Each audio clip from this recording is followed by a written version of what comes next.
Coming up on this episode of Bro, Do You Even Talk Pinball? Guess what? We got stuff to talk about this month. Can you effing believe it? That's right. We've got Venom. We got a new game to talk about. We've got Centaur Revisited. We've got Luma legs. All that and more coming right up. Double super jackpot!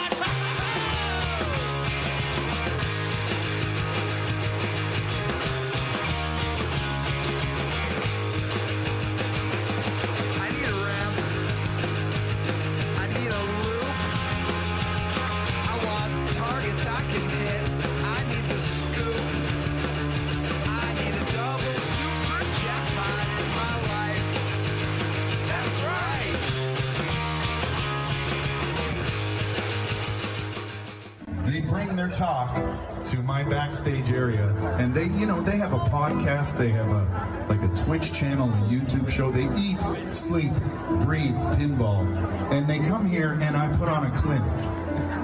And I don't know if shame is the right word, humbled, humiliated. I don't know what the right word is, but I just want to send my love to Nick, Kevin, and Martha from Buffalo Pinball, who came here and had the good graces to have a trophy made for my victory last year. Where is it? And then I had to repeat the victory this year.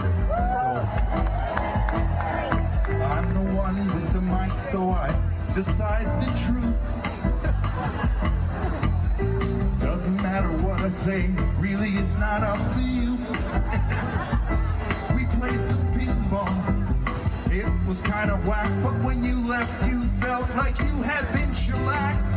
It was nice to have you here today, but I really got to say you lost. So badly, I played you second time gladly. Thank you. Buffalo Pinball, everybody. I love them very much. They're good sports. And they learned a lot today.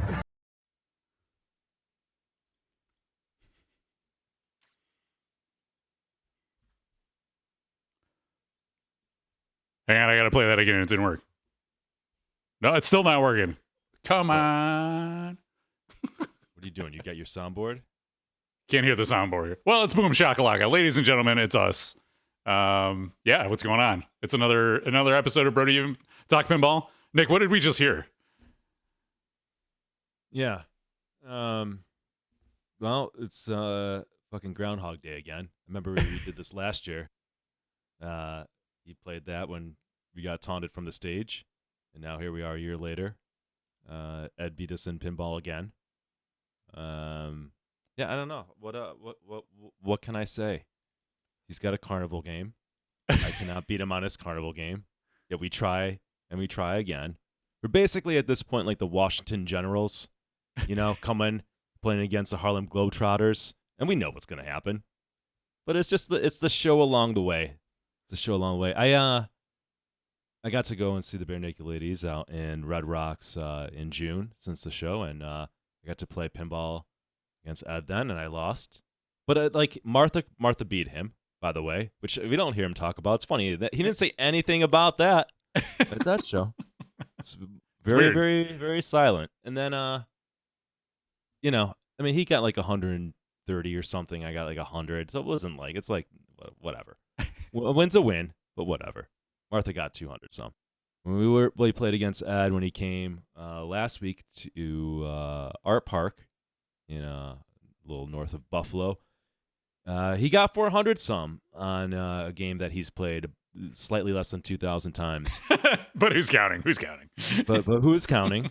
So that's a proper score. He did a proper shellacking. He is correct about that. I will give him that. Because he made such a goddamn stink about it last year, we presented him a trophy that commemorates the 2022 Art Park Pinball Champion, and God only knows what he's done with that trophy. But yeah, I wouldn't touch it. So, congrats to Ed once again. We love you too. You are good at pinball. My challenge remains out there that one day we go to a neutral location, an open tournament, and then we see who wins. God bless you. I like it. I'm looking. I want to find the post where he showed the trophy. He's so proud. We were standing out there watching the opening acts, and my phone dings, and it's like Bare Naked Ladies tagged you on Instagram. I was like, oh, I know what this is. There he is with his Art Park Pinball Champion 2022 trophy. I love that. That's hilarious. So he says, so proud to be the Art Park Pinball Champion 2 years running. I absolutely destroyed Nick Lane, Martha, and Kevin Manny. Seriously humiliated them. I can't believe what a shellacking I put on them. My response was talented and humble. And I think that really sums it all up. It is a masterclass in humility. It is. It's incredible. We love you, Ed. Thanks for hanging out and having a good time. Great show. I think they just did their last show last night. So I'll give a plug for Bare Naked Ladies because a lot of people have not heard of them. But in addition to being good at pinball, Ed's a pretty good musician. So highly recommend catching them when they're on tour again. I think he just wrapped up, but always a good time. We've seen their show a number of times in the last few years, but it's always a different show, and it's always fun, and Ed's hilarious. So yep, it's a good time. It was a little rainy at our park, but we stuck it out. Everybody stuck it out. They did a good time. the scaffolding above them was kind of like swinging in the wind, but it was all right. We got through. Good times. Thanks. So why don't we jump right into it? We're not going to have our boy give us the intro here, but it's the latest pinball news. So hot, it's on fire. Let's jump over and get right into Venom. And remind me, Nick, after we do Venom, we'll do the ads, okay? I forgot to do the ads. Yeah. All right, let's talk about Venom. So Venom, the new release from Stern Pinball, announced about a week ago. And Nick was like, let's podcast. I was like, let's wait till we see Venom. So we held out so we could give you the hot scoop that you're hearing from everybody else, but you're going to hear it from us now. And that's all that really matters. So Venom, the new pin from Stern. It's got art from Zombie Yeti. It's a Brian Eddy layout. And Dwight is on rules, right? Yeah, that's here you go. Yeah. Jerry Thompson, lead sound engineer. Mark Tremonti cheating on JJP and doing music tracks on this. Yeah, we're going to talk about Mark a little bit later when we talk about JJP's update, but he's really two-timing him. Yeah. And price is holding steady from the last release, Foo Fighters. So $7,000 for Pro, $9,700 for a Premium, and $13,000 for an LE. So what do we want to say about Venom so far? What's your hot take on Venom? I think there's 4 stages of talking about impressions or a review of a pinball machine, right? Like first stage is like you see the pictures, right? Maybe you get the grid about the features. The next stage is you watch some gameplay video. Stage 3 is you play a few games out on location or whatever, or a friend's house, or maybe you just got the game, you played a few games. And then the 4th stage is you've spent considerable amount of time. You understand pretty much 99% of the rules, right? You really understand the game. You've put a lot of hours on the game. So we're now at stage 2 of we saw the photos and we saw some gameplay. So I'll take you through how my opinion kind of changes and morphs over time. And I think that's somewhat interesting. So when I first looked at this, nothing grabbed my attention about the playfield layout. It's a fan layout, and it's not like I like or dislike fan layouts. It's just that that's some of the most common layouts in a pinball machine, and at its heart, just looking at it, that's not too exciting to look at. Like, it's not like, oh, that's really interesting kind of deal. And this is just talking about the pictures. The next reaction is that it's Zombie Yeti art. Once again, I've talked extensively about my opinion about Zombie Yeti art. I think if I was Stern, I'd be doing Zombie Yeti art all day. I get it. People love it. People buy it just for the art. I think his art's always too busy for my taste, and I think that the fact that Stern keeps on using Zombie Yeti, like your collection, all these games kind of mush together in terms of their look and a lineup, which to some people love that, and maybe the majority of people love that. I kind of don't. However, I think Zombie Yeti is at home and is at his best when he's doing kind of comic book art. I think that's the best fit for his art style. And I also see clear lines for the shots farther back, which is I think really good. He highlights that with like a black line. So I do, in that sense, I do like and appreciate the art. I think it works for this game, and I like that he kind of delineated the shots a little bit more in his art. So that's good. And then as a whole, I'm not into comic books. I wasn't as a kid. I'm not as an adult. Like, the theme does nothing for me and makes me want to buy it. So first impression, I'm like, here's a game that I'm my money's safe. At least stage one impressions. Why don't you talk about your stage one, then we can go on to the gameplay, Kev. Yeah. Okay. So I don't know. I had no. So the rumor was Venom, right? And that was like, it was very much a whatever theme. So it wasn't like, I don't have huge nostalgia for Venom or anything like that. I kind of remember it being around in the 90s with comic books and stuff, but I never really read comic books. Like, you know, my most of my knowledge of Marvel stuff comes through the movies. We've watched pretty much all the Marvel Cinematic Universe movies, so, and I like those. So I'm open to comic book themes. It does start to feel like Stern is doing a lot of Marvel stuff, and like you said, I love Zombie Eddie's art. I do like how you mentioned that he's kind of got the lines delineated in the art. So it's not quite as just like one huge collage on the playfield. It's kind of leaning itself more towards effective pinball art. But yeah, so the theme didn't do anything for me. The reveal kind of got me excited at first. I was like, oh, this is interesting with especially with that first teaser video when they showed that center shot moving and changing, and the fact that like the character you pick changes the shots on the playfield and things like that. I'm like, oh, yeah, this is kind of cool. Like, there's something different here, even though it is a basic fan layout. You know, they're doing something interesting and unique. And I wasn't sure how those like cannon locks on the sides were gonna work out, but they in the stream they looked pretty cool and fast and frenetic, which I guess we'll wait to actually see him play it. But it's got me interested. What I'm kind of like hesitant because, well, at first I'm like, well, I don't really have any basic fan layouts in my collection. I tend to buy 3 flipper games, 4 flipper games, 5 flipper games, because that's what is interesting to me. I think having a flipper on the top gives you more shot variations and makes for more interesting layouts. But you know, I still like, you know, Attack from Mars and games like that. Those are fun. And, you know, that Brian Eddy was the guy behind those. So maybe we'll get something new and fresh, and this will be a kind of like a more modern version of that. But then I'm like, oh, I have Final Resistance on order, and that's a fan layout. I'm like, I'll just get my fan layout fixed with that, and we'll see what comes with this. So that's kind of my first take on Venom. Yeah, so off to stage 2, and let's talk about here's my impressions of the gameplay video. So I watched like the 10-minute portion where Brian Eddy is going through kind of how the game works and what happens on the playfield, and really kind of very general rule description, right? So I by no means can say I really understand this game. First of all, I generally like Brian Eddy's games, no matter what layout he comes up with.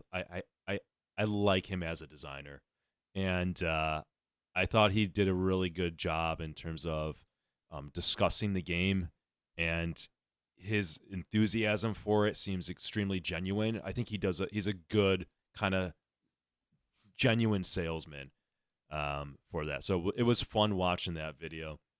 And then I probably watched, unfortunately, only maybe 10 or so minutes of the gameplay. I definitely became more interested in this game as Brian Eddy was discussing what it's about and what's going on. There's things in this game that I like. I like when the geometry of a pinball machine can change, and that is like the definition of this game, right? Like, depending on the character you pick, the literal geometry of the shots change. You know, what might have been a ramp comes to like an up post now, or like a turnaround now becomes available on the character. That is really cool and interesting because you get a lot more mileage out of the design of a game, and now it takes what could just be a fan layout, which maybe been there, done that, way more interesting. So I think that's really cool. I love when games do that.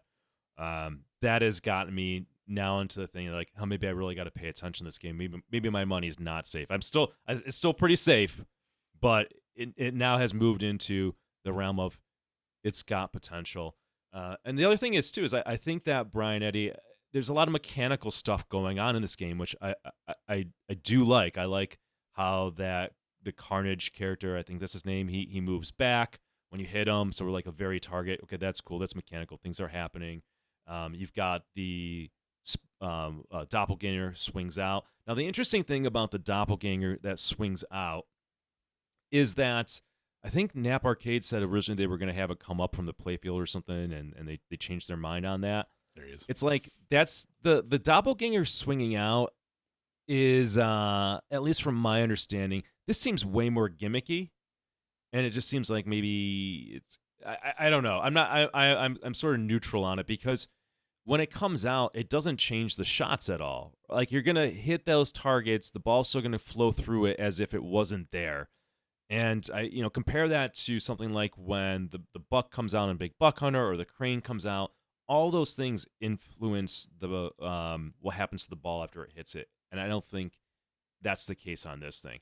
Still, it's cool. I'd rather have it than not have it. I just don't for the mech, maybe the money that went into in the time when I'm just not convinced it's gonna be that much of a big deal. But I'll wait to see. Bell Tower, like, yeah, that looks cool. And then the fast lock thing was interesting. The game certainly seemed fast. So I have moved to the stage of I'm interested. Let's see more. This is I saw a post the other day that people were comparing the shot layout to Mandalorian and like the shots being the same, and that's kind of interesting. Maybe it is. Maybe this is like Mandalorian with the shots moved back. And during the stream, Brian Eddy said that what he liked about the game is this is almost an exact quote, is the game's accessible and the shots are easy. And my joke is like, baby game. We've got a baby game on our hands. I suspect, here's what might have happened and what's going on. Yeah, I liked Mandalorian because it was not a baby game. It is like every shot could be death. Okay, there we go. Every shot could be death, and it's total control, and you're very much punished for just hitting things on the fly. It is not a baby game. This looks like Brian Eddy might have saw that criticism and said, okay, well, I like the shot layout of Mandalorian. I'm just gonna move everything back, maybe potentially widen things, but if I move it back, there's not instant death usually if you miss a shot, and that's what you got. So fine. I thought about, I see this trend towards more baby games and making like the lowest common denominator pinball, making games really, you're making it more accessible, but at the same time you make it like not too easy, because usually in rules they adjust for that by just making the game longer to beat. So now, what I don't like about games like Zeppelin and Rush, as I own and spend more time with it, those games are just too long to play. That's the problem. They're safer games. It's easier to keep the ball in play. So what do they got to do to compensate for that? Well, they got to make the game longer for better players. So I don't envy designers these days and people doing rules of just trying to please everybody. It cannot be easy. And I think generally they have been doing a good job. It is what it is. The other thing that's interesting is, in the rules they have this like carryover, kind of like an RPG system where like it's almost like hitting continue on a game or getting more lives. Like you play a game, you get so far in the game, but you kind of save your character's progress. So then when you play the game again, the game kind of becomes easier and you can progress further into the game. I think they're trying to solve for like people who whine on forums and complain like, oh, there's all this stuff in a game and I never get to see it because I can't get that far in a game. So again, this is Stern trying to solve for that by saying, yeah, you will eventually see the wizard mode. It might take, Nick and Kevin 5 games. It might take you 50 games or whatever, but everyone's going to see it. And again, I think that's interesting. I don't know until I really play it and spend time with it. I don't know how that plays out. As a player, I worry about the dumbing down of games. I think if you can thread that needle where you can make the people who are complaining and saying that happy, but you don't compromise what we take as pinball and trying to beat it in one go. I think that's great. If you can find a way to balance and do both, that's great. If you start taking away and dumbing these games down and making it too easy, then I think it's a problem. So just gonna have to see how it plays out. And a word to people who say that on the forums, and I said this before, I'll say it again. The worst thing that can happen to me, and maybe you might not share that, is beating a game. Beating a game is like the kiss of death, because then I'm ready to move on. There's nothing left to do. Sure, I'll play it. I've beaten Zeppelin. I still have it. I love the game, but I don't play it as much anymore because there's less for me to do and try to accomplish. I'm trying to go after other games I haven't beaten. So as a player, the more years you have in a pinball, the more time you spend it, you will get better. You will get farther, and that's the reward. Everybody wants things instant, easy, baby, and crying and complaining. I just hope that they're careful in catering to that crowd and not the cost of everybody else. So there you go. That's my it's my long form opinion on what we've seen so far. Yeah, just to like tag on to some of the stuff you were saying as far as like the logging in and the progress. I like that.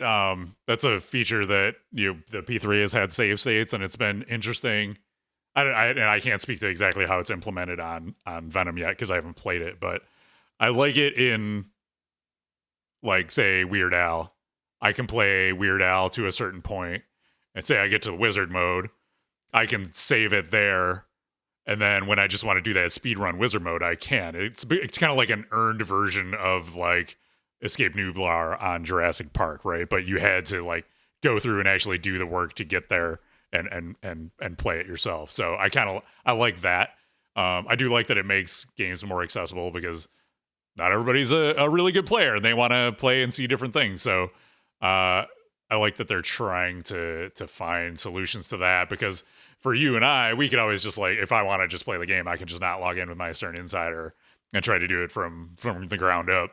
Or I can try to log in and continue my progress, level up my characters. And then one thing you didn't mention that is that I like that it has like the unlockables at the end too. So there's 3 characters that you can't play until you unlock them by beating the game. So we saw little hints of this in the past, like Metallica, when you beat the game, you would unlock another song, right?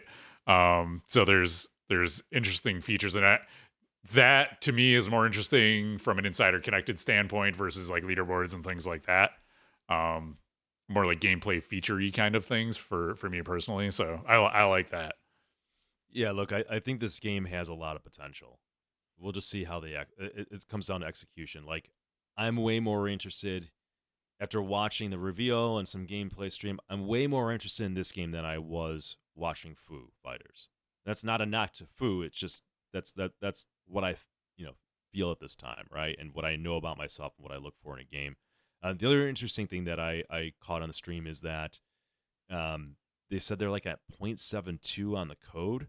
It's really interesting to me because Venom, and people get rumors wrong, but everyone said like, oh, Venom was going to be, when Bond came out, it was going to be Venom.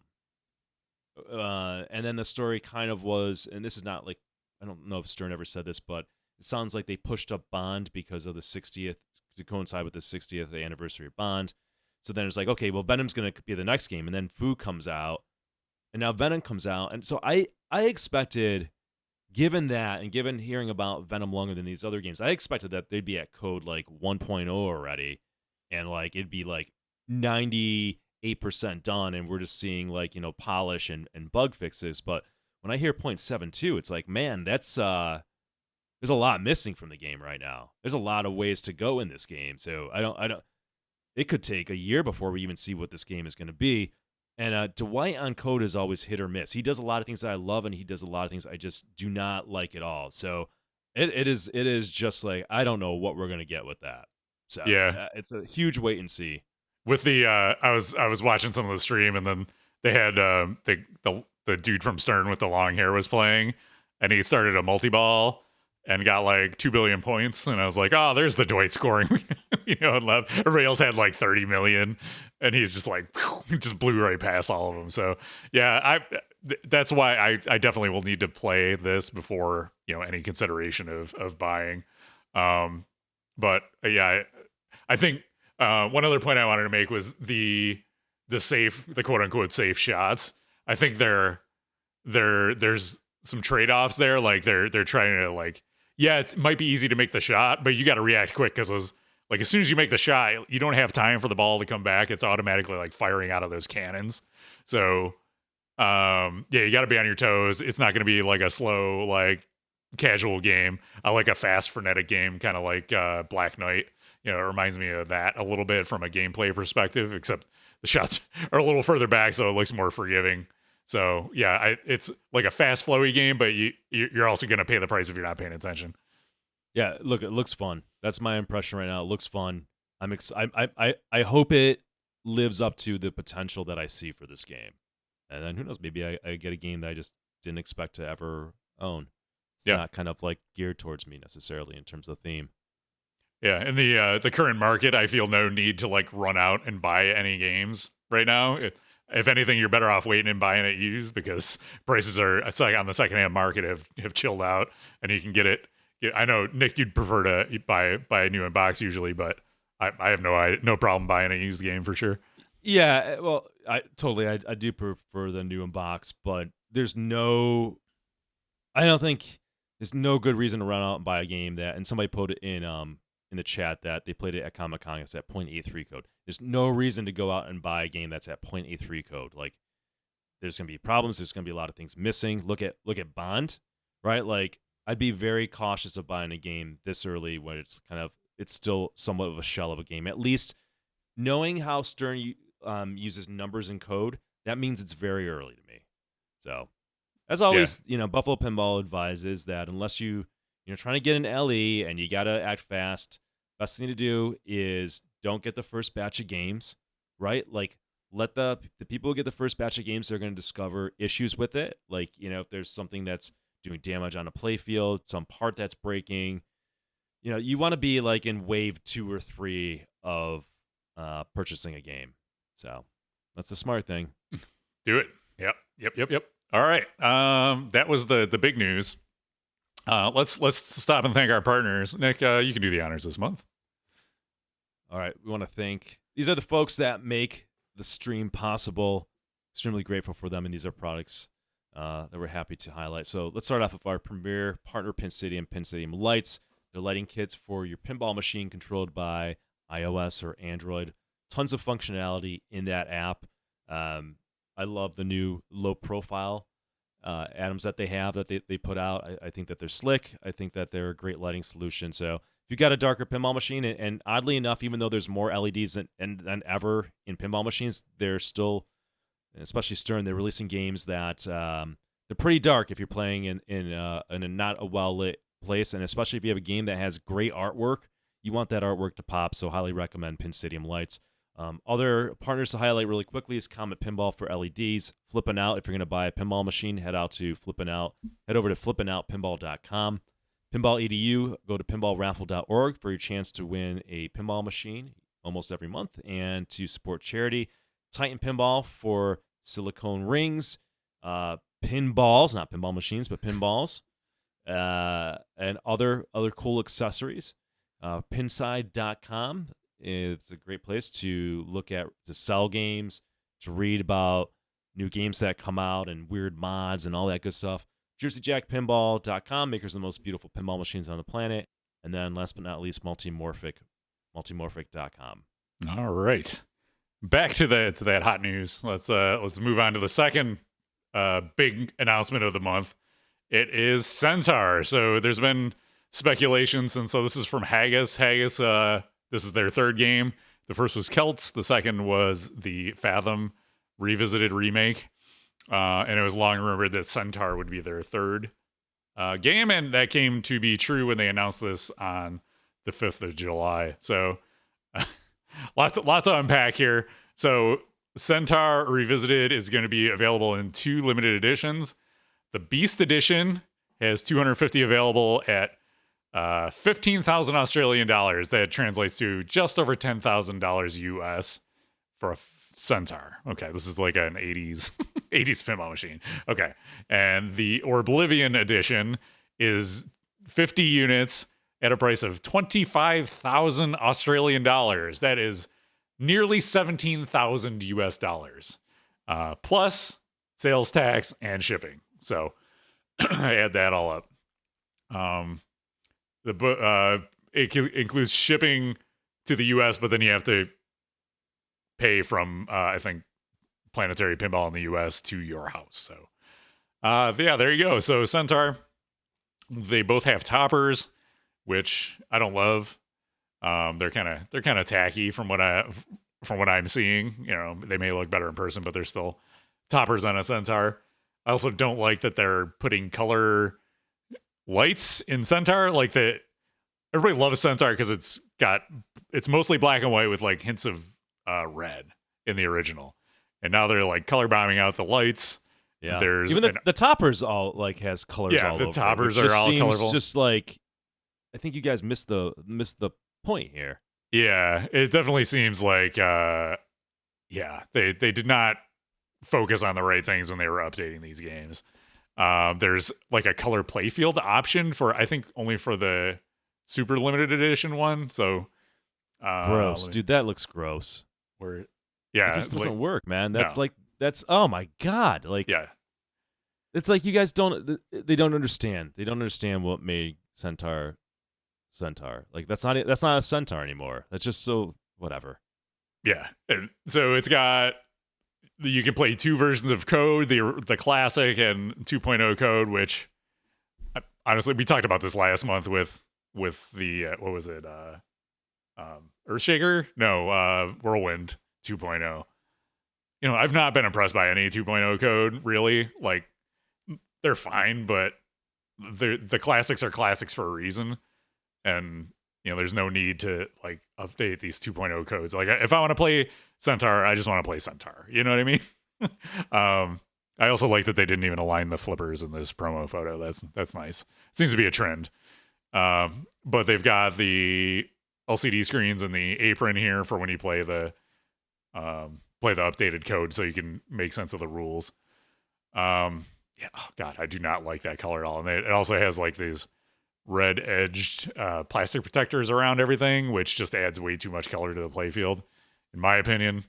Honestly, this is obviously a subjective thing, but this looks terrible to me. Like I'm with you, Kevin. Like it's just swing and a miss.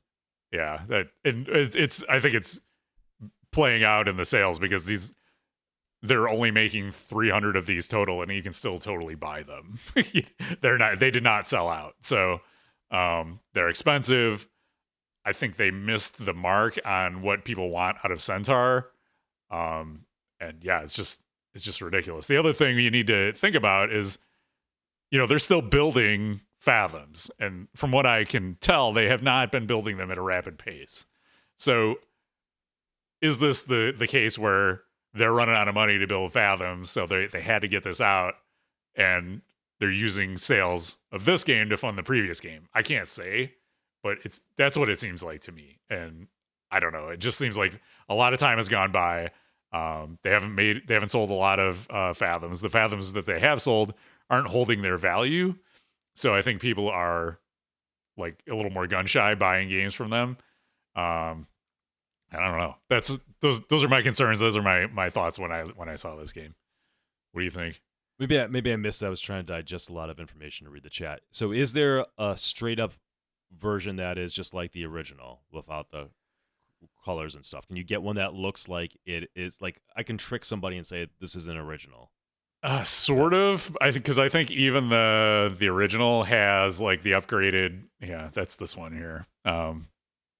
So that's the like black and white version. So there's no color in the art, but they have like all the little red edges around the plastics and stuff. Oh, that's weird. So that's like if you're gonna do a recreation, you got to be faithful to it.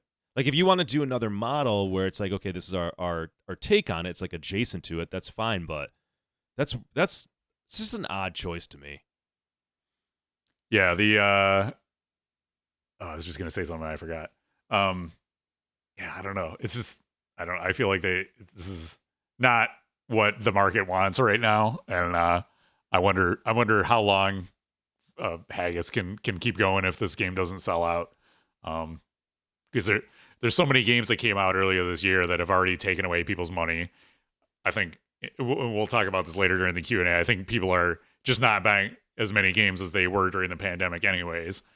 and then you're trying to relaunch this Centaur, which tends to sell the original. It does not sell for as much as Fathom did, and they're trying to sell it for more than they sold their Fathom for.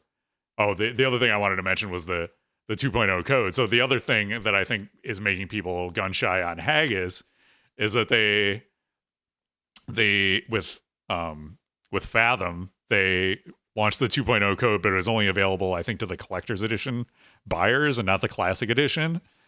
But then later, like a month or so ago, they said, oh yeah, anybody can get the 2.0 code. So it was kind of to me, that felt like a bait and switch where you're saying, all right, buy the super expensive version. It's the only way you're going to be able to play the 2.0 code. If you buy the cheaper version, you're only going to get the classic code. So probably got a number of people to step up to that more expensive version. And then they flip the switch later on when theoretically they need money to keep the business going. Again, this is all speculation, but it makes sense from what I've seen of the company. And then, so that erodes trust in your customer base, right? So the diehard Haggis fans may feel slighted after something like that. Do you agree? Yeah, this is simple. If you want this game, buy it when they're ready to ship it. They say, hey, there's no deposit, there's no this. Like, yes, we have it, got it right now. You pay, we'll ship it out immediately. Okay, that's a safe bet. Be very careful, because there is. Again, I think we're trying to be careful when we say this. We've seen problems in the past where people have done this and it's led to bad things. It's not saying that this is going on in Haggis, but we've learned to be very wary of pinball machine companies, especially smaller ones. And so the stunts and tricks that they got to pull to make things work could be going on here. I don't know. I'm cautious. Listen. I stick with Stern and I stick with Jersey Jack. Right? Like, I'm very careful with my money. You do you. But the best thing to do if you want one of these, I would just say only order it if it's ready and they're ready to ship it. Is the smart thing to do. Yeah, there's some talk in chat about, RLM says there's more than 300 whales that will buy just about anything. Well, they haven't bought all these Centaurs, so I think that says a lot. Because I think you're right. I think there's just enough people with money in pinball who want something that everybody else doesn't have, that most games you're going to be able to sell about 300 of. The fact that this hasn't sold. And that is true, but there's also now more options on the market, more things on the market kind of compete. So that might have been true a few years ago, but now it's harder for that to be a thing, especially when, as you cited, with things that are going on with Fathom. So, maybe they're banking on that, like, oh, we'll sell 300 because it worked in the past. Well, things change over time, right? The economy changes, your competition changes. It's interesting watching it play out. Yeah, Spooky used to sell out of every release they did too, and Scooby, you can still buy those. So things are changing and things have changed. So that's where we're at with Fathom and Haggis and Centaur. So all right, let's move on to item number 3 on the rundown. It is the Multimorphic Update. So they just sent out an update to they do a semi-regular email update. And this went out to everybody on their mailing list, and it got reposted on Pinside, giving an update. So I'll read some of it. It's pretty long, so I won't read the whole thing. But Jerry says that the last couple months were a huge turning point for P3 production. We reached our staffing goals, brought our cabinet inventory back up to match our stockpiled sub-assemblies, hired a production manager to focus on manufacturing efficiencies and help upper management dedicate more time to other aspects of the business. As a result, we are now shipping more machines per month than our original estimates for this time frame. In May, we were approximately 16 weeks behind our shipping estimates for existing P3 orders when we brought that down to about 10 weeks. So they're starting to catch up a little bit. Lead times on new machine orders have come down significantly too, to about 6 months. Customers who ordered in the last few months expecting a 12-month wait will likely receive their machines much faster than that. So he's talking about full machines here. So that's one of the things. It gets kind of confusing because he ends up talking about machines versus modules, and I'll try to clarify that as we go here. Customers, let's see, will continue to bring down the lead time, likely until we release our next game kit. At that point, we expect it to jump up again. So if you've been considering a P3 and don't want to get stuck behind a long queue, now's the time, a good place to ramp up your order, which makes sense. So it's like you had the Weird Al everybody bought in for Weird Al. You had a bump during Final Resistance, and now it's starting to chill out. They're starting to catch up. But anytime a company announces a new game, there's increased demand. So now might be a good time. As expected, our production ramp also cleared the backlog on existing game kit orders, excluding Final Resistance. All customers receiving their P3s in the next few months should have little to no wait for additional game kits. So the game kits themselves are caught up on it. So that's when an existing. So say I just want to add Cannon Lagoon to my P3. There's not a huge wait time for modules anymore. You can just go up and add it, and you'll have those pretty quick. Final Resistance is the only game kit awaiting with production challenges remaining. We expect to begin shipping Final Resistance game kits earlier this month, but we're waiting on replacements for some parts that didn't meet our specs. So it may be another few weeks before Final Resistance production begins. So they're catching up on everything but Final Resistance, it sounds like, which is good. It's a bummer that Final Resistance is delayed, but they're continuing software development. They said they're testing our 1.0 release, which is great to hear considering, we were just talking about Venom, and it's only at 0.83 or whatever it is right now. We're looking at 1.0 for Final Resistance. And they're also going to have Weird Al and Final Resistance at Southern Fried Gameroom Expo in Atlanta from July 28th to the 30th. So if you want to get your hands on those games, you can check them out over there. You can see some of the Final Resistance parts in from the email that they sent out, plastics and speaker kits, and there's some ramps, it looks like, and rails and things like that. So parts are coming in. They're just getting everything in order and shipping these out. I'd much rather have them get it right and then ship it out as good as it can be. So looking forward to that. Can't wait to get mine. As soon as I get mine, I'll be streaming it. So finally gonna have a Scott Denisi and game in my collection, which I'm stoked for.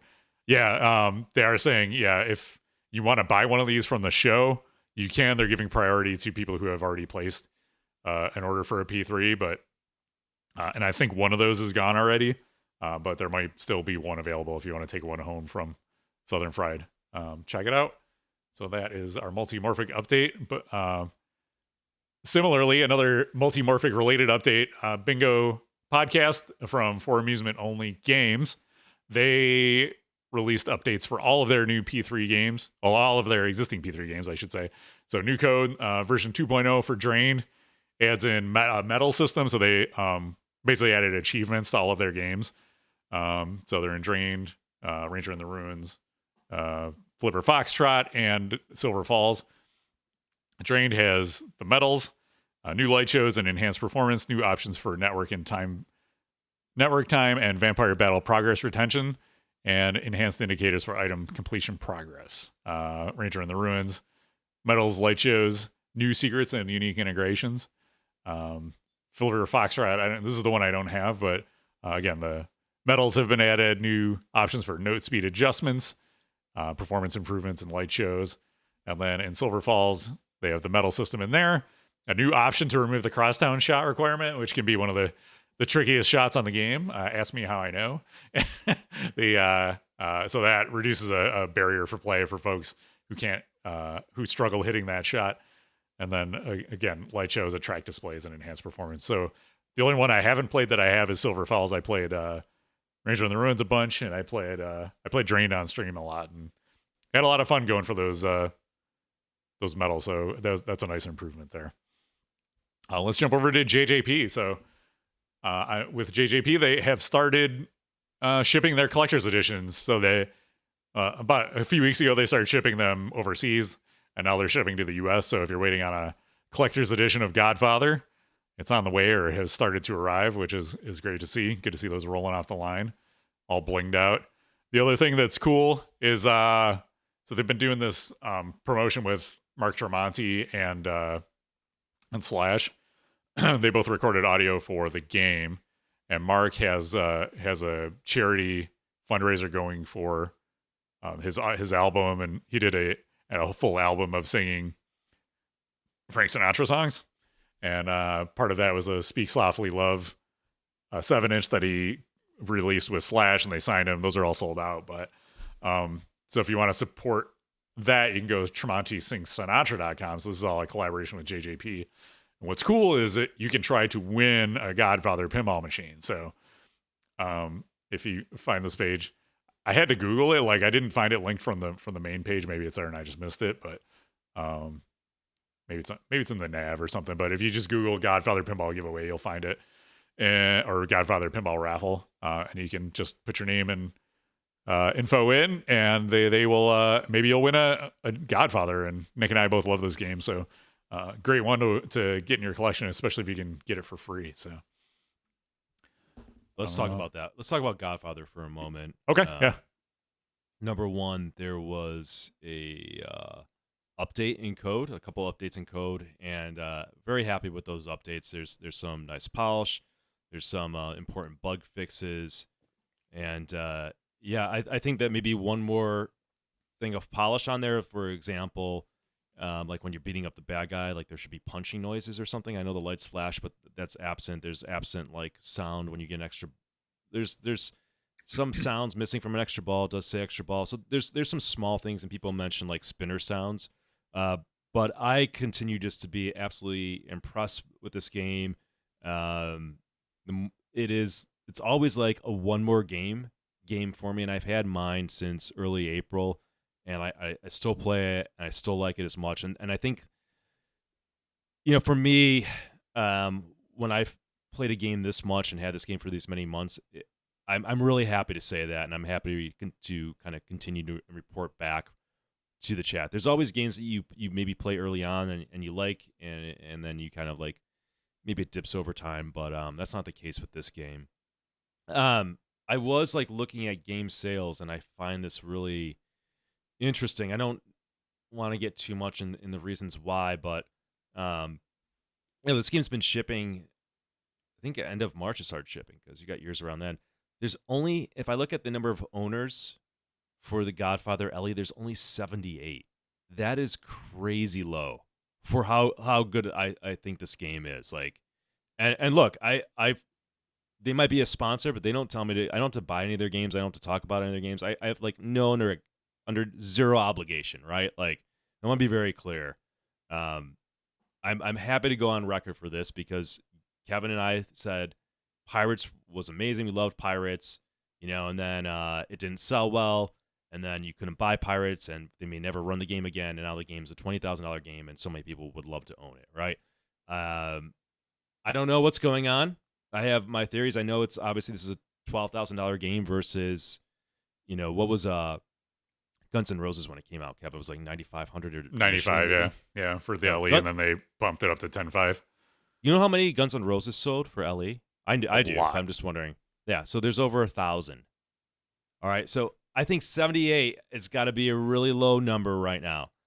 I'm wondering, and I said this before, I've said this, I think, on the forum. I think I said this on the podcast. I wonder if we're gearing up for another Pirates scenario where they're just like, they'll sell a bunch and then they'll move on to the next game and out order parts. Because I think all companies get to a moment and they see how the game's selling, and they're like, do we spend more time on this game? Do we order more parts because we got to order parts in bulk? Parts are hard to source. Or do we move on to the next game?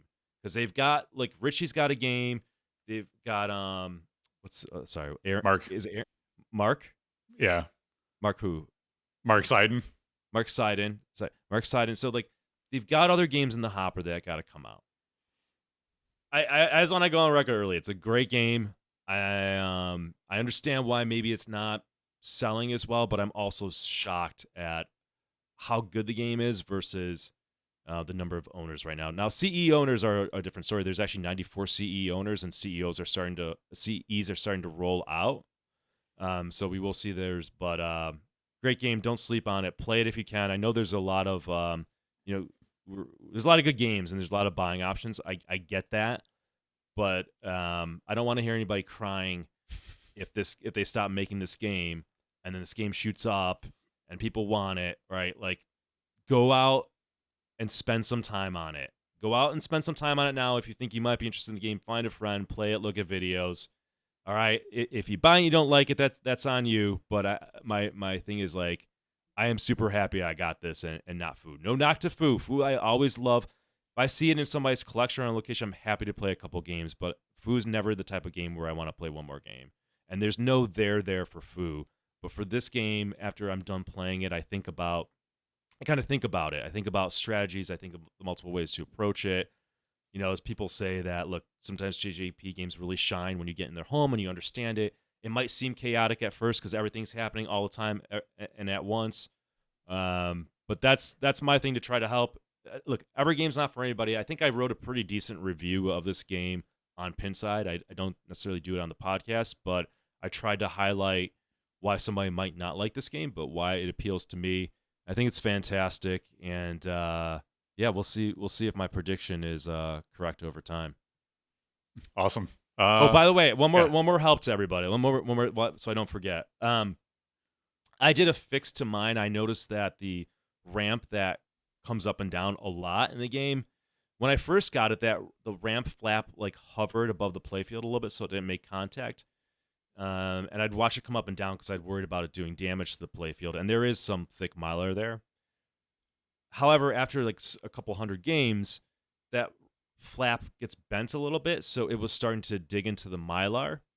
And what I did to solve that issue, and so far I've only had it on there for like a week, is the solution. By the way, the solution's in the owner's thread that I did, right? So again, I'm not saying this is perfect or anything. I'm saying after a week, it's working for me. I bought this thin neoprene foam, and I put the foam under the ramp, but right by the ramp lip, so you can't really see the foam. It's very thin. It's like 1/32 of an inch, 32nd of an inch. I can't say these things right, guys. But it's very thin, and that's what, when it slams down, that's what's making contact with the playfield, not a sharp flap. So, maybe they'll do that from the factory going forward, but I wouldn't count on it. I think that somebody asked, is Cliffy going to do anything? I want to wait to Cliffy. Look, this was $7 on Amazon. So you can see that. Yeah, that's a good picture. You see how that flap is now floating? That is that thin piece of foam I put there. It's held up. It hasn't, knock on wood, it hasn't fallen off. It doesn't affect the ball negatively at all because, like I said, when I first had the game, the flap was actually floating like that by itself. It just gets bent over time. And apologies, my first fix was to put double mylar on there, but I'm like, that doesn't make sense. First of all, it looks terrible. It really does. And second of all, it's just going to delay the inevitable of that sharp flap digging through the mylar and hitting the playfield. So I did actually end up pulling the sticker off and then putting a vinyl clear sticker so it looks better. I do kind of obsessively watch that because I'm still worried about maybe that adhesive falling off or whatever. But if you get the game, pay attention to that area. Try to come up with some solution. That's what is working for me so far. Hope that helps you guys out. There you go. Nick is your go-to guy on playfield protection. I would trust him with all of my playfield concerns because he's like, what is this happening on your game? I'm like, I haven't even looked at that. Like, I have a knack for identifying like where things will wear on a game and damage the playfield. I have a talent for it. I'm not gonna lie. It's your superpower, I would say. All right, let's go to, you wanted to talk about the rumor mill a little bit, specifically Indiana Jones. So this came up on... last thing, somebody says, I can't stand weak flippers on JJPs. The flippers are not weak on Godfather at all. Yep. They've significantly improved. I don't like weak flippers either, my friend. Trust me. Yeah. It's from on Toy Story and Godfather, they've significantly improved. Honestly, like, I play Pirates, and I don't feel like the flippers are weak on Pirates. I never felt they were weak on... Dialed in, and the only one that really dialed in totally. Yeah. No, I can rip those shots on mine. Like, I don't. Even Toy Story, the shots are. I have to mentally, from playing Astern to playing that, like even Toy Story, but like the other games, I have to calibrate my mind of where to hit on the flipper. Now, like that's less true on Godfather. Like my I saw the every game system you go from a Stern to a Williams to a Spooky, right? Like there's going to be a little bit of calibration. They're different systems, but right. The difference between where I had to calibrate and adjust on Stern from Godfather now is much smaller than it is on any of those other games we mentioned. That's fair. I don't want to dwell on the flipper thing because I get tired of running over the same topics over and over again. That's a Yeah. tired meme and trope, but anyways, they're better. But anyways, just my whole thing, my action item for everybody is like, go and play it, right? Like judge for yourself. See if you can see what I see, right? Like, I mean, the flipper will be obvious, but go and play it. Don't wait 6 months to get around for it if you're remotely interested in this game, because who knows what's available to get. I don't know. I don't know how it's going to pan out. I just saw this happen with Pirates. All right. We tried to warn you guys then. Not strong enough. I didn't know that, they would never make the game again, or they would end production like 6 months after they started shipping. But because it's happened before, here's another game that I think there's something really special about it. I don't see it selling great like it should be, for whatever reason. But I'd say go spend some time and go give it a hard look. That's all. Yep, it's a super fun game, and it's got all price, those. And by the way, prices. Sorry, Cap. One Go more ahead. thing. Prices are not going to tank on that game if there's not a lot of them made. That's only true when there's a ton of games made, and then people start selling it. If there's not a lot made, and then because it is a good game, it will get scooped up slowly rather than rapidly. Like Pirates only goes up. There's one direction of Pirates, and that's up. Pirate stonks. The Godfather, we were talking about Venom earlier, and all the cool like shot paths and diverters and things like that. Godfather's got all that going on too, which is another aspect that I really love of that. The playfield's super fun. The shots return in different ways. It keeps you guessing, and it keeps you've got a limited amount of things in space you can do in a pinball machine. With all those diverters and stuff, it keeps it interesting. So definitely highly recommend it. I'll echo Nick's sentiment. Get out there, give it a shot, play it, see what you like. See if you like it. All right. You want to talk indie? Yeah, very briefly. So, was it Nap Arcade that had it? Yeah. The source, yeah.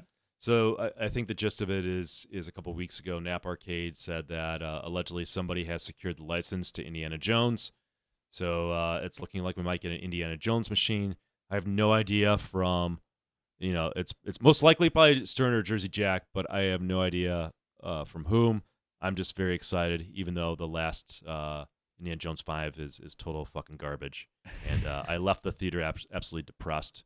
I was depressed for about 24 hours, but I'm excited for the prospect of an Indiana Jones machine, in this day and age where, we're firing on all cylinders from lighting in games to rules to LCD to really good sound system. So I'm excited. I'd like to see, kind of like what Pirates did. There's 5 Indiana Jones films. There's 5 Pirates films. Sort of like in that theme where I'm sorry, I actually went back. I'm not going to try to get too derailed. I actually went back and watched Crystal Skull a few days after watching Indiana Jones 5. And even though Crystal Skull turns into a cartoon at certain points, it's still Indiana Jones to me. And that makes Indiana Jones 5 makes the Crystal Skull look like a goddamn masterpiece. All wow, right, hot take. What about the Stern Indiana Jones pinball machine though? We had some hot takes on that. Garbage. It is like, if somebody's like, "What is chopping wood in pinball? What do you guys mean by that?" I'll be like, "I can tell you, or I can show you. Go play Indiana Jones from Stern in 2008." Wait, let me guess. That's a Lonnie Ropp game. That game is maybe Stern's worst game. It is like if you start getting into a discussion of what's Stern's worst game, and it's just a crime that they butchered Indiana Jones. The cool thing is the arc multi-ball. That is cool. Other than that, it's just garbage. There's a reason why you never hear that game mentioned, because it's terrible. You never see it. Yeah, you never see it. I mean, think about that. That's a great theme. Indiana Jones, right? Like, you never see it. You never see it mentioned. Like, God, that they just really. We should. I would love to spend really. I wouldn't say love, but it would be interesting to spend time playing it again and just talking in detail, like what makes the pinball machine not work, like, and maybe it's just a simple look. It's just a grind fest of hitting the boring shot over and over and over, like on endlessly. Maybe it might just be as simple as that. The playfield's not great. Anyways, I'm getting derailed. Yeah, you got a lot of hot takes going on in the chat then. All right, so I don't want to do it, but I think we need to talk about Punny Factory again. You want to do it. You I want to mean, do it. I You do. love it. You love. do. That's why you got up this morning. That's really why the only reason we're doing the show. Like Venom's cool, but let's talk about Punny Factory. So after the 4 years or 5 years, however long we've been talking about this damn game, they finally shipped a couple. They were at the Northwest Pinball and Arcade show.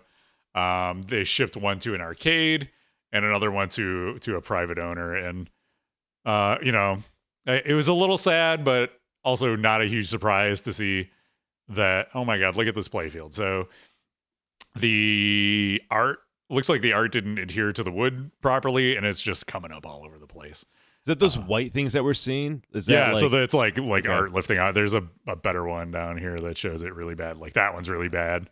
You can see it just like that's just the art separating totally from the playfield. I gotta say, Kevin, I am just shocked to see this. Yeah, who could have possibly seen this coming? Nobody. Who could have, no reasonable person would have ever expected this to happen. This is what an anomaly.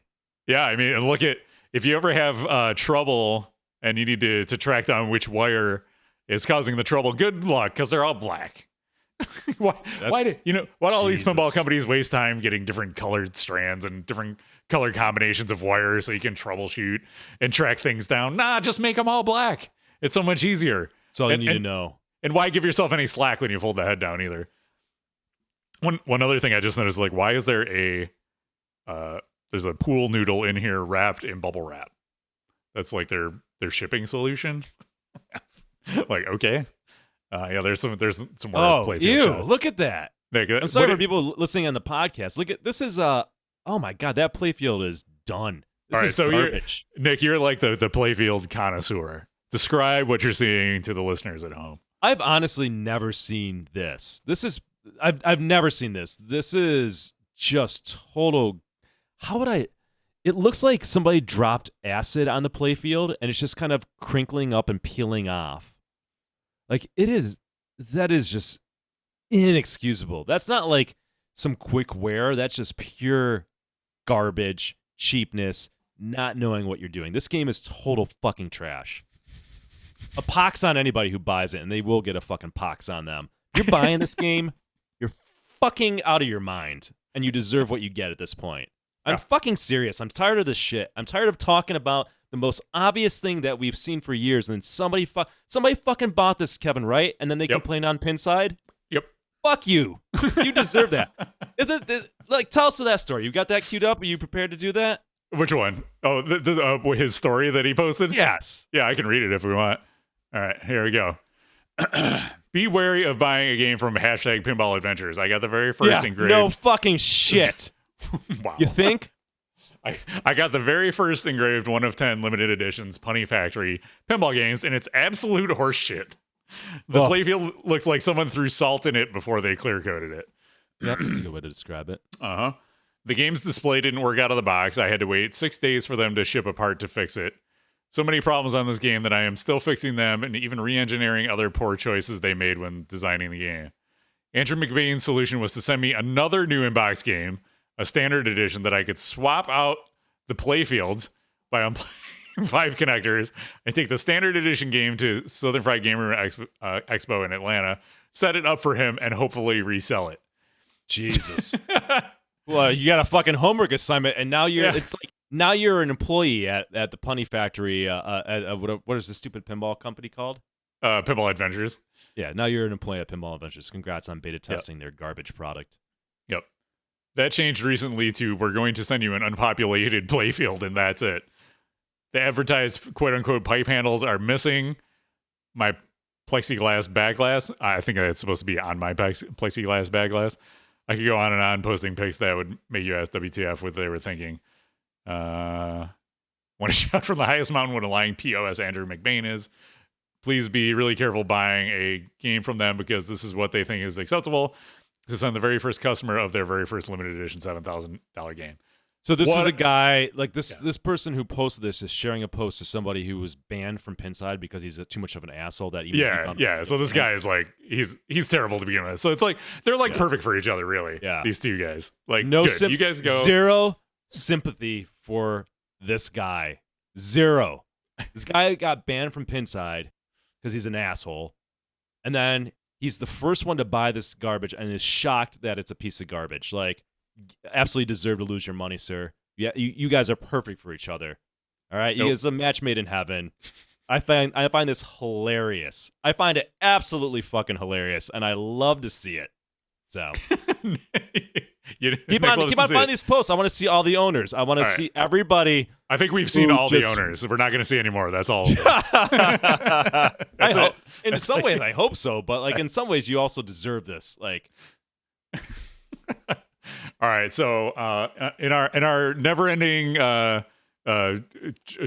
battle to share our thoughts and opinions and our expertise, our subject matter expertise on all things pinball, I wanted to introduce a new segment this month, and this is, you remember a few months ago we did a segment about the pox that was on the pinball community, the pinball hobbyist community, where everybody decided they needed to get matching towels on their pinball machines.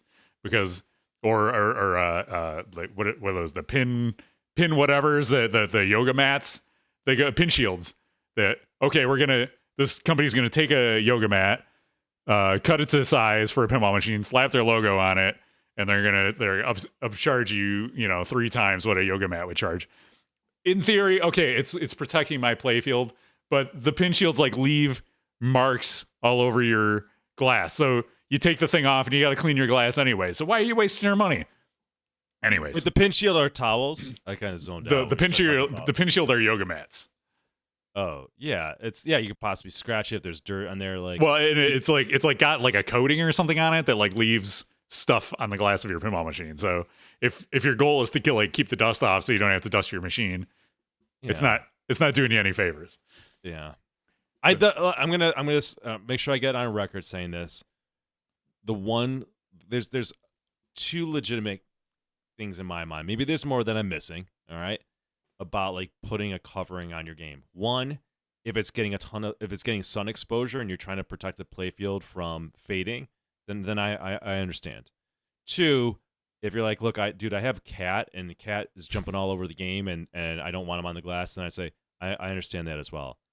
If you're putting it on there just for dust, you're crazier than I am, and that's saying a lot for my OCD. Like this is somebody who's like paranoid, like OCD, wants everything to be perfect, and I struggle to understand this behavior.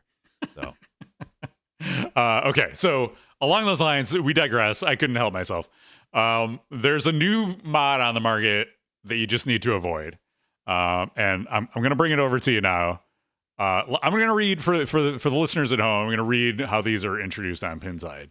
The thread is titled "Luma Legs" with a Z, 2 exclamation points. You need these exclamation point. All right, I'm like, all right, what is this? The Luma Legs. This guy says I need them. What are they? I'm going in to check this out. You need these in all caps. 2 exclamation points. I just got my set of Luma Legs, and I can't tell you how incredible they are. 3 exclamation points. Check out their website and Facebook. 3 exclamation points. You can thank me later. 3 exclamation points. The owner is also incredible to work with. 3 exclamation points. Here they come. Yeah, he's getting wrecked in his downvotes. Hard to believe. Weird. Hard to believe. Wait. Ready? Here they come. Oh my God. Look at that. It like checks so many boxes of like things that I don't like in pinball mods. I'd say we jumped the shark, but that happened a long time ago. Yeah, this is bad. So this almost seems like it's parody, but it's not. It does. So they're showing a Medieval Madness pinball machine with legs on it that have cutouts on them that read Medieval Madness that are lit up with LEDs. And these are like $400 for a set of these legs.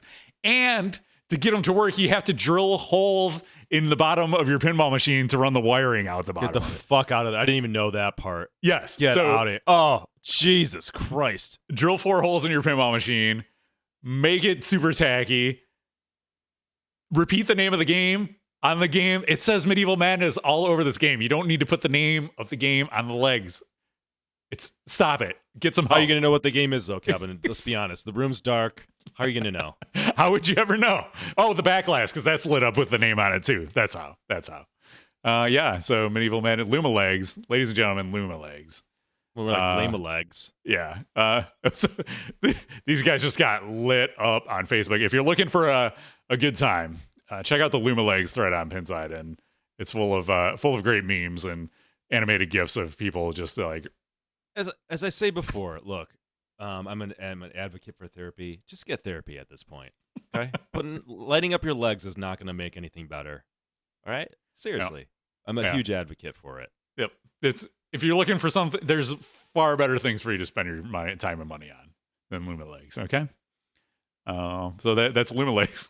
Pinball mods to avoid. That's the segment. It may come back. We'll see what else crazy stuff pops up, but you definitely don't need those. All right. I think it's time for some game room updates. You want me to go first or you want to go first? This is a perfect opportunity for Nick to go to the bathroom. All right. Potty break for Nick. All right, take your time, Kevin. You and I are going to just chat about my game room updates. All right. So what is new? Oh, I can start with this. So this is I'll come back to that. We'll talk about it because Nick can probably chime in on this too. So the first thing I want to show is I got the upgraded Statue of Liberty mod this is from Measle Mods. So this went into my Godfather. So if you're looking on the left there, that's the stock booty rate plastic that goes in the back left of your Godfather. The limited edition just has the booty rate. The collector's edition has a sculpt on it.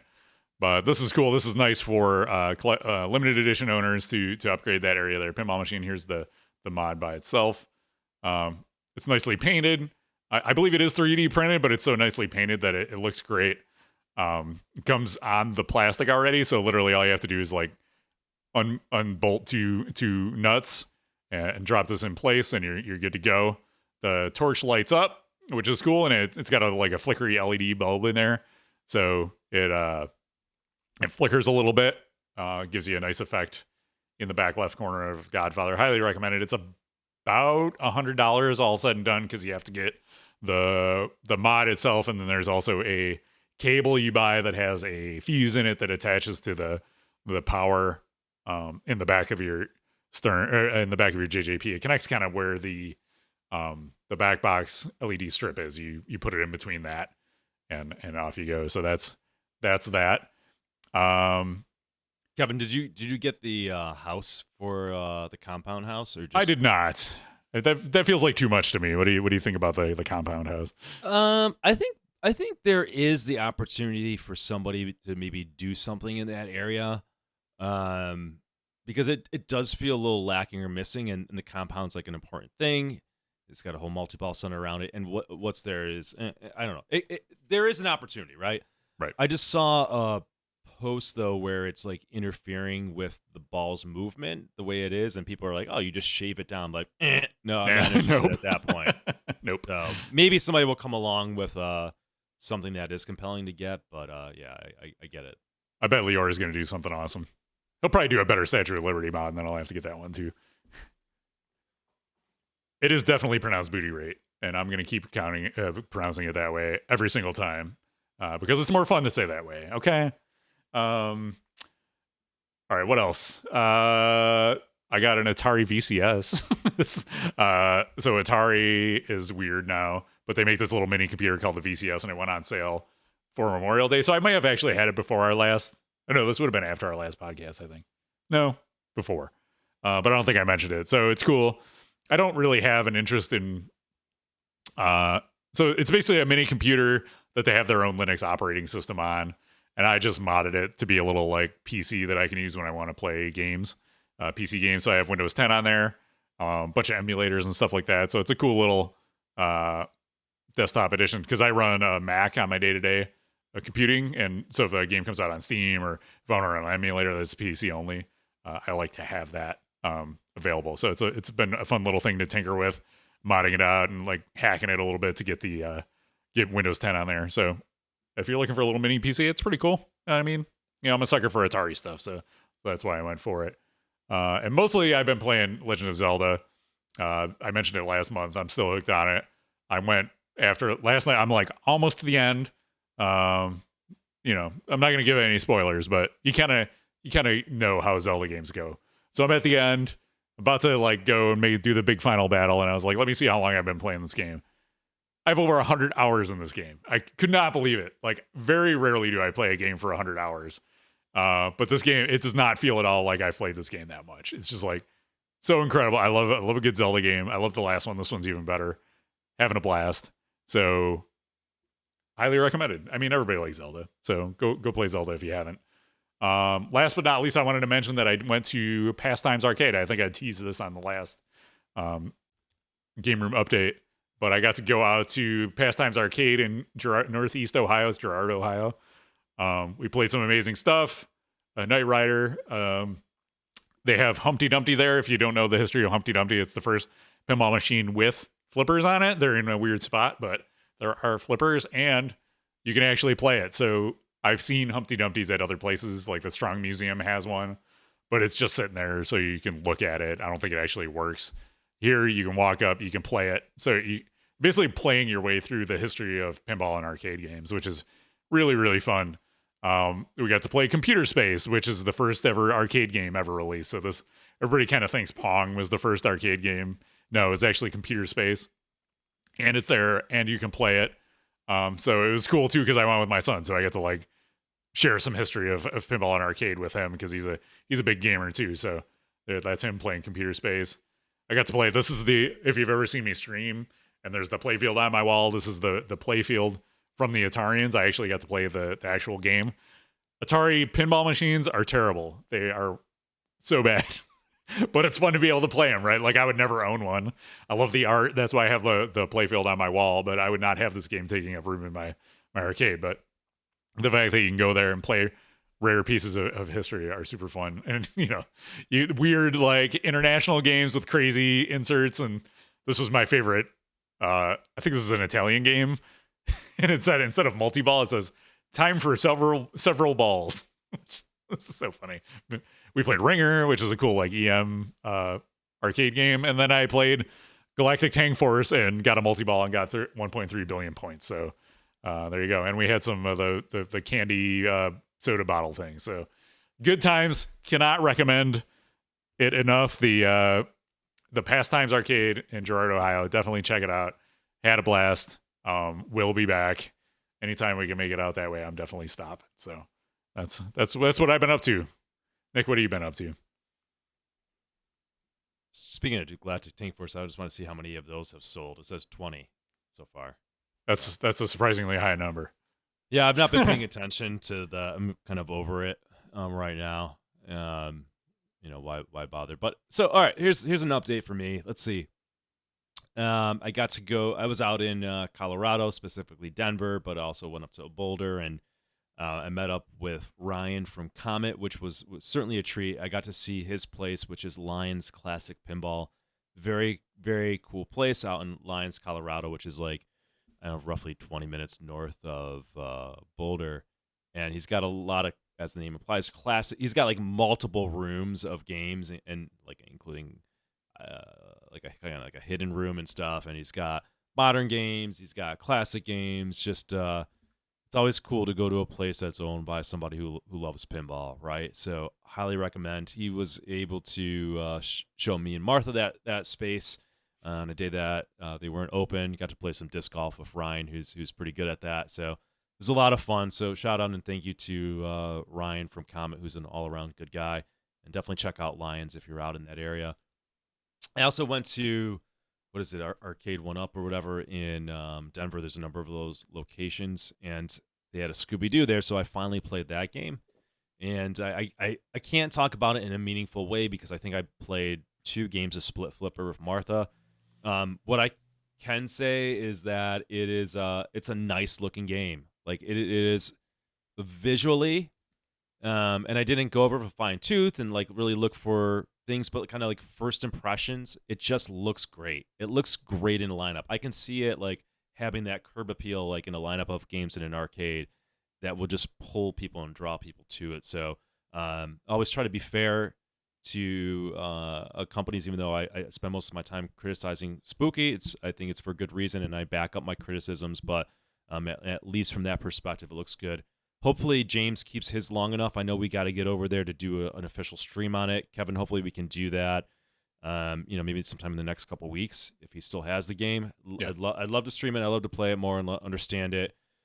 So there's that, and yeah, I think that's it for my updates. Awesome. Yeah.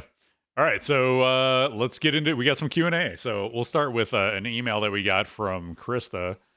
She says, as background, I am seriously looking to buy my first pinball machine, and I don't expect to buy more than 2 in the next few years.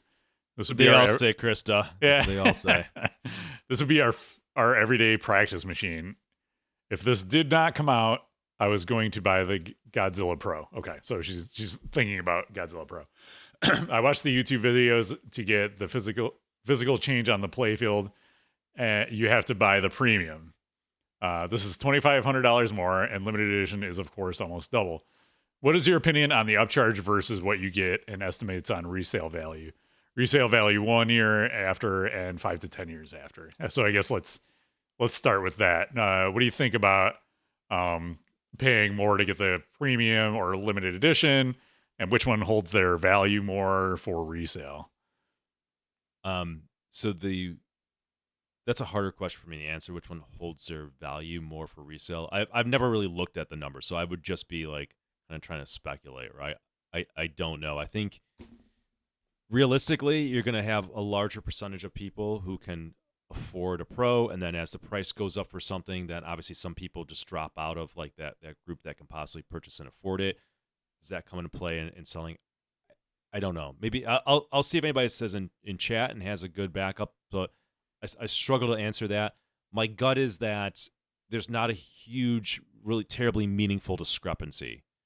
So in trying to determine if you want a Pro or premium, there's no hard and fast rule on it. It really depends on the game. All right. And it also depends on your financial situation, right? Like, I don't know how much discretionary income you have to spend on what amounts to a toy. I personally purchased the premium Godzilla. I'm glad I did. I think that there are cool things on the game that definitely justify the premium, namely, the building going down is cool and all. That can get old. I can see somebody, but not caring about that. But I think the bridge is awesome. How it breaks and the ball will fall off the bridge sometimes. I think the playfield changes because of the Mecha Godzilla thing rotating, and it changes targets. So to me, it's worth it. Godzilla is a great game. I want the best version of it. I think the best version of it and the additions to it justify in that case. I'm also been collecting pinball machines now for over 10 years. My space is full. My income is higher than it was before. So now, because I'm kind of like, when I buy a game, it's one in, one out. I tend to try to buy the premium if I can. I'm automatically looking at the premium, and I automatically want the best version of it because I can. If I had space for 10 games and I only had 3 games in my collection, then my strategy would probably be to buy the Pro and get more Pros and fill my space up quicker. And then once my space is filled up with Pros, maybe get the better version of a game, right? I think more pinball machines is better than less pinball machines. That's my simple math on there. And if buying Pros allow you to get that next game quicker and you have the space, then that's not a bad strategy. So that doesn't give you an answer, but it gives you kind of maybe a thought process on how to think through that. Yeah. So like Nick said, it comes down to the game because there are some games where the upgrade isn't worth it as much. I think it depends. It definitely varies game to game because designers do different things to cut the cost to get it down to a Pro versus the premium or LE. I'm not personally, and I think Nick is in the same boat where like the upcharge to get all the way up to an LE, that's not worth it to me. Like with the money I make and whatever, like I just want the full playing game. I don't need like a little badge that says I'm special, The thought is that by quote unquote limiting it, it's gonna hold value better. That may or may not be true. I know for Godzilla, they've sold a lot of premiums, so it may be the case in the case of Godzilla that the LEs hold their value a little more. I can't say it. They've just sold so many Godzillas that I don't think they're going to go up in value that much, but it is a great game, so I do think it's going to hold its value at least.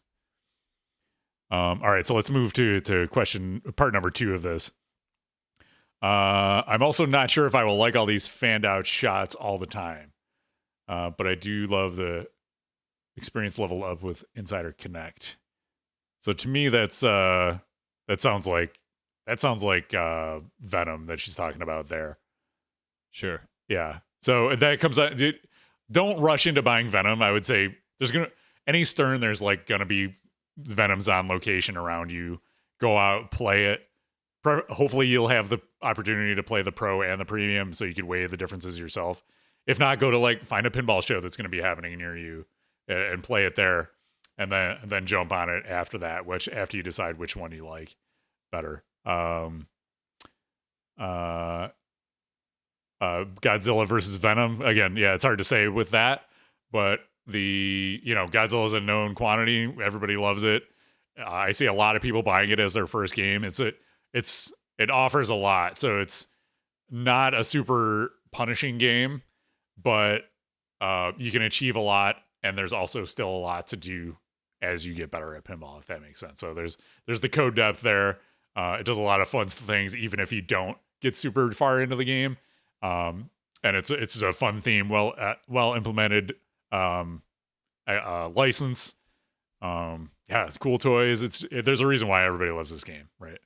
Yeah, I think it is a great first game. It's an easy recommend for a first game. I don't love it as much as everybody seems to love it, right? Like it's hard for anything to live up to the hype, so I kind of start looking at the negatives and like, this doesn't do it as much for me as it clearly is doing for other people, but it is a fantastic game, right? If it wasn't hyped up so much, I'd probably be cheerleading for it, right? If people were sleeping on it and not buying it like they're buying it as fast as like Godfather, I'd be like, you guys are crazy. This game is amazing. Go out and play it. But Godzilla doesn't need any hype. Everybody owns a Godzilla in the way that back in 2014 everybody owned Metallica, right? It is the game.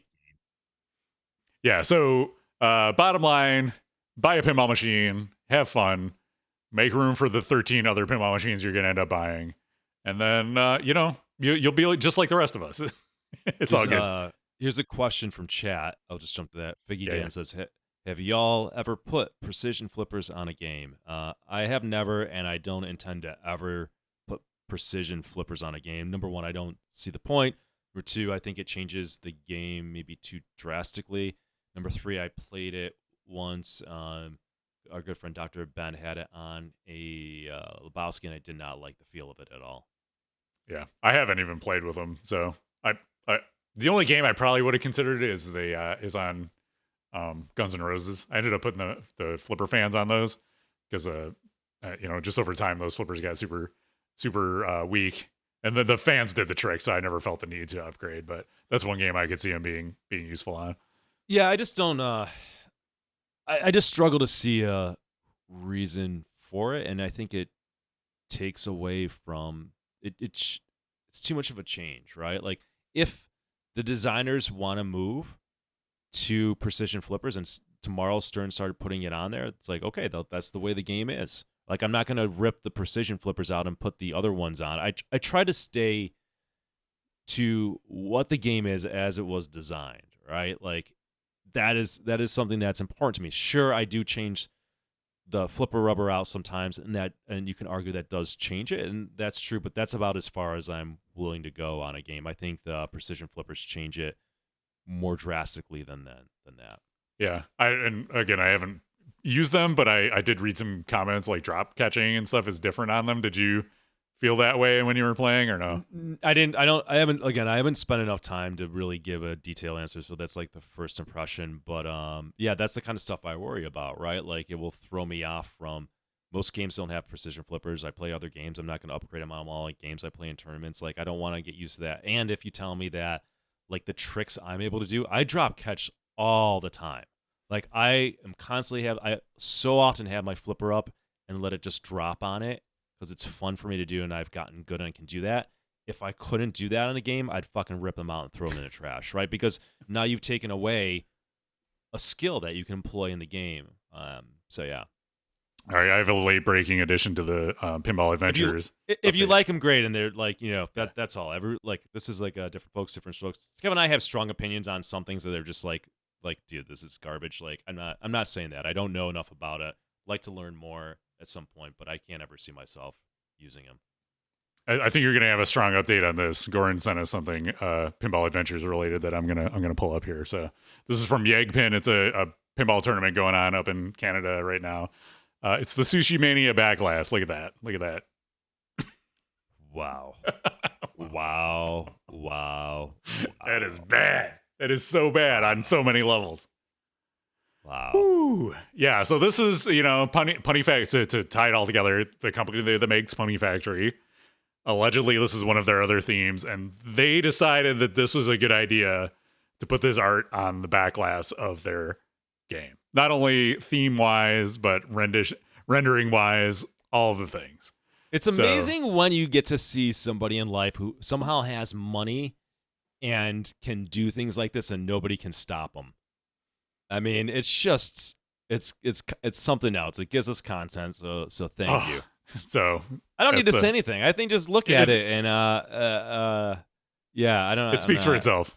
Yeah, it speaks. It says a lot. There's a lot being said. It says a lot without saying anything at all. It sells itself. All right, thanks, Corin, for that. Well, I do have a live update too. Oh, okay. Somebody in chat earlier said that, hey, the link to pinballraffle.org is not working, so I pinged Joe Said and said, hey, just a heads up. And he said, oh, we're not doing that anymore. It's ran its course. So there you go. We can. All right. Lost the sponsor's gone. There you go. That's no why more it's not free working. sponsorship for him. Live updated. We're doing it live. Today we learned. All right. Mystery solved. We still Pinball, love Joe, ladies and and Pinball EDU is great. And go out and check out Spinner's Arcade. For sure. If you're in Frederick, Maryland, that's where they are. They do great work out there. So thank you, Joe. Okay. Next question from Sergeant Ski. Did the manufacturers blow their load too early with all these releases early on in the year? And is that contributing to the impression that the marketplace is cooling? Or is the economy itself factoring into a cooling marketplace? This feels like a Nick Lane question to me. Oh, I love to. All I do is think about finance and the economy and the market these days as much as I can. So let me look up something. I want to get this right. I actually had it up. I forget what it's called. Like, I might get this exactly wrong, but the concept is right. So I heard something like a talk on the economy and like the idea of like a cardboard recession, and one of the signs that we're in a recession is that there's less cardboard being ordered, indicating that like people are shipping less things, so people are buying less things. And it's like this chart of this has coincided before when we've had other recessions, and I think that's really interesting, right? So I absolutely think that we're in a recession right now. Like no one's come out and officially cut the ribbon and said it, but I think that's happening. I think we're long overdue from that. I think there's a lot of problems on the horizon, and I think indicators like the cardboard box kind of charts on that will show signs. Not that that's a conclusive thing, but I think it's interesting. So yeah, I think it's look, we've got a kind of an oversaturation. We got a lot of games, we got a lot of companies, which makes sense. A lot of competition for your money. I think the economy is cooling from what it was. I think you see layoffs of jobs and stuff. So yeah, I think it's I said before, maybe I don't know, in the last 6 months, that I think that things are going to get bad, and I think we're going to see some pinball companies go out of business. I don't think Jersey Jack or Stern's going anywhere, but I think the other ones are, when a recession hits, the ones who are not crushing it and maybe hanging on, that they're going to be the ones to go. We'll see. Funny Factory and is going nowhere though.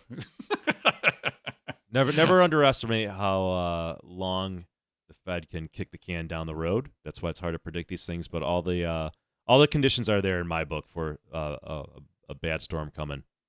Yeah, I think there's other factors too. Like people are, specifically related to pinball sales. Like during the pandemic, we couldn't go anywhere, and we had expendable income, and we got those $1,400 checks. So people were like, I need something to do all day, so they put money into stuff they could do in their houses, like pinball machines. So now we can go out again. So people are going on vacations and doing other stuff with their money. And also, the interest rates have gone up, so you can do less with your money than you could before. So people are tightening their belts a little bit.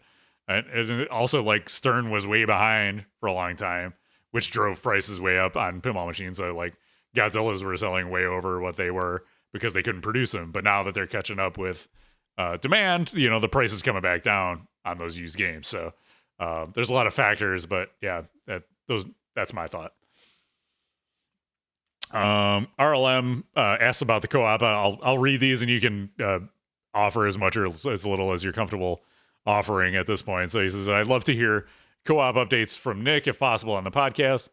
What price per square foot makes the co-op possible? How painful was the non-profit process? And how many pins do they think it needs to start? All right, so let me. I'm kind of in my mind thinking like what I'm willing to share and what I can share to provide some updates. So number one, I think that if things go according to plan, we'll be open maybe start of summer next year. I did get some people who reached out to me from my last call to action who are interested in putting games there. There's absolutely a market for. There's definitely a demographic of people who have overflow of games that love the concept of what I'm doing and the vision for what we're going to be putting in place for the co-op. I toured the space a few weeks ago after seeing pictures of it. Our buddy Matt from the show is working on it diligently, and there's a lot of demo that needs to be done. And I can say kind of guesstimating, like half-ass measuring, trying to visualize. I think comfortably we have room for 50 games, which I'm excited about. I mean, I already have like 8 games of my personal collection that will go there. I've seen friends like Dave Souza start buying more games, like in anticipation. You're enabling. There, so I am incredibly excited to do. I love kind of getting a vision for something and then putting it and then seeing that come to fruition and dealing with the challenges that come along the way. Again, without saying too much, I think we're doing something. It's not like we're the first person to do the co-op, not at all. There's plenty of those that have been coming into existence, but I think we're going to do it in a way that's different than other places. But I don't want to show all my cards right now, and I don't want to say too much because we'll see how it goes. I will deal with sort of like the legal structure of it and stuff like that, like later in the year. I don't need to deal with it right now, and there's a lot of stuff that I need to figure out. But I also got to work on the design, the cost, and raising money for it, making it look nice. I mean, one thing is like I want, by the time it opens, I want it to blow people away. Like Kevin's not interested in the co-op from like joining it as a member, but I want to create something that somebody like Kevin who might not be interested in it will look at it and say, Jesus, this is something, right? Like, not that you would join Kevin, but I want to be impressive out of the gate, and I think I have a good roadmap to do that. So I look forward to revealing more as it comes along, but there probably won't be any like significant updates until maybe even early next year, in terms of like maybe being able to show like the interior once we have it designed and talk about the cost model for it, because obviously I will start hyping it up more to get members. I think it's going to be a big undertaking, but I'm excited because it's going to allow me to start running tournaments again. The tournaments will be open to the public. You don't have to be a member of the co-op to play in those tournaments is what I'm envisioning. So people can get access to it without being a member. It's kind of been with Buffalo Pinball, like, I don't know, 2 steps forward, 1 step back, or maybe sometimes 2 steps back, 1 step forward. Things we've had to pivot, we had to change. Life has changed a little bit, but I like this. I kind of like the new chapter of what we're headed into. So I'm optimistic and excited for what's to come. Yeah, and for the folks who are watching and listening from afar, I'm sure we'll do streams and stuff from there to show off games, and so you'll be able to get to see the space through stuff like that and kind of interact with it that way. Yeah. All right. This is a very important question from Digital Jedi. He says, "Is Spider Donk the juiciest ham in all of pinball?" And I think the question is undoubtedly yes. I mean, look at that. So I was telling Kevin before the stream, I was out at our friend Patrick had a show last night, and I was out there and Digital Jedi was there as well. And during the show, he's talking to me about, I thought he was saying Spider-Man's juicy ass or something. And it's just like, I had no fucking clue. I had a vague clue, like, but I didn't see this. I didn't really, like, so it was an interesting conversation to anybody that might have overheard that. That's Yeah. all. That's yeah. I mean, that's all I'll say. You know what? So far, no dick on the playfield. And by the way, I will say, I'm back to Scooby-Doo. The dongs are even more. So, you know, sometimes you see pictures of something and be like, you know, like, oh, that looks like dongs on the playfield. And you get there like, it doesn't really look like that. No, it fucking looks even more. So, like, the dongs are just really, wow. They went Once all you in. see it. Yeah, they went all in. So Yeah, so follow Pin Butts on Instagram for more content like Spider-Man there. So if that's your thing, Pin Butts, that's Tio That's a Pin thing? that runs that. Yeah. What about, is there pin dongs? Oh, I don't know. Maybe that's our There chance to really. There you go, Tio. Like, branch out a little bit. time to monetize that on Instagram. You know. Yeah. Okay. Oh, Good so job. funny. All right, so Chris the Pintern, what do you think is Stern's next release and is Venom good? You get one word answers to both of those. What do you think? One word answer. Yeah, Sure. just give Maybe. Sure, maybe. Sure, maybe. Okay. Stern's next release is Barbie, and Venom is amazing. There you go. There we did it. Chris the troll. That's what he gets in response. So, all right. So don't go anywhere. We got episode 20 of Topper Talk coming at you. But in the meantime, visit buffalopinball.com. Click the merch button at the top. Get yourself some hot Buffalo Pinball swag. We got t-shirts, mugs, stickers, all that fun stuff over there. Oh, yeah. We had a donation come in randomly from somebody a couple days ago. So thank you very much. I responded back thanking you. So hopefully you saw that. But it always it's unexpected and it makes my day. So thank you. It's just it's a nice token of appreciation for what we do. We So, appreciate it for sure. Nice way to say thank you.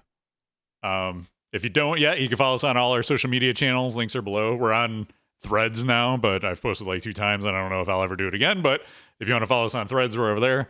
Email talkpinball@gmail.com. If you have a question like Krista sent us earlier, you can send it that way.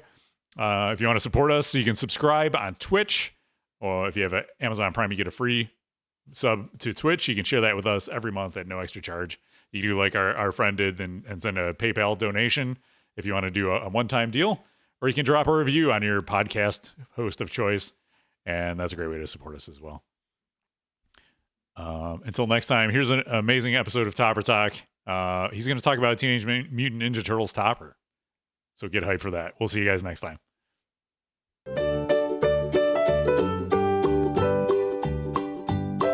It's Topper Talk with Goran right now. Let's all have some fun. This is about plastic on top of your pin. Go and buy one now. There's a topper here and a topper there. Here a topper, there a topper, everywhere a topper. It's critical to the gameplay experience. You must buy one now. It's your monthly fill of toppers right now. Topper Talk with Goran. Hello, everybody, and welcome to another episode of Topper Talk with Goran, the part of the podcast where Kevin and Nick give me about 3 to 5 minutes to talk about everything happening in the very active and profitable Topper community. Now, today we'll be talking about the Topper for Stern Pinball's Teenage Mutant Ninja Turtles pinball machine. So let's head into the office and talk about that now. Alright, so here we are in the office, so let's dive into the Teenage Mutant Ninja Turtles Topper. Here it is pictured on Stern's website, where it retails for $999.99. Now, at the time of filming this, it is out of stock on Stern's web store, but I did check with other distributors and retailers, and it is in stock there. So this topper is obtainable for MSRP.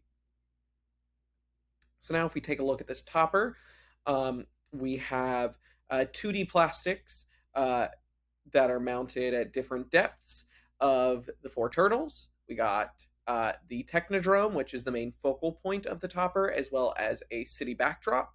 And then there's also the logo mounted at the front in 2D. And one of my biggest topper pet peeves is when you see imagery on the back glass that's repeated on the topper just inches above it, and that happens here. So it's a bit odd to see Teenage Mutant Ninja Turtles and then Teenage Mutant Ninja Turtles again. But otherwise, I really like the look, feel, and vibe of this topper. Obviously, as I said, the main focal point is that Technodrome, and that's where that main interactivity happens. The eyeball on top moves around and blinks. Stern released a video actually showing this, so I'm going to show you a bit of that now. So here it is. Here's some close-up. We can see that when you alternate between the turtles, that eyeball moves around as the turtle lights up, which is pretty neat. So it looks around. And then my understanding as well is that there are certain events in the game that have certain topper choreography that cause the lights to flash and look around, and that eyeball will move around depending on what's going on in the game, similar to Rudy in Funhouse, for example. So overall, I feel that this topper really adds to the environment of the game, especially for onlookers walking by. It's something that really draws you in, which at the end of the day is the purpose of a topper. So for $999, that's quite expensive, but I feel like if Stern released that today, it'd be in that $1,500 mark. So if this is something that interests you and you have a Turtles, go ahead and buy it now before they're gone. Thank you so much for coming to this episode of Topper Talk. Tune into the next podcast for another episode, and as always, get out there and buy a topper. Thank you for coming to my Topper Talk.